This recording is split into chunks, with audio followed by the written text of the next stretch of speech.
Chaque changement de technologie a suscité dans la société française des interrogations. Ça a été le cas lorsque nous avons lancé la 2G, 3G il y a 20 ans, 3G, 4G il y a un peu moins d'une dizaine d'années. Donc voilà, ce débat-là, il a lieu à chaque fois qu'il y a un changement de technologie et il est normal.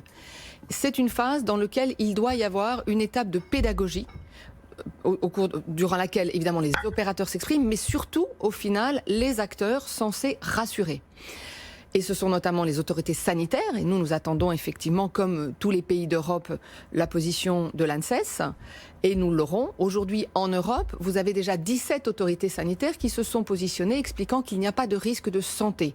Donc voilà, nous devons avoir la même procédure en France, et ensuite vous aurez l'Agence nationale des fréquences qui émettra des consignes, qui permettra là aussi d'appliquer des règles qui continueront de rassurer la population.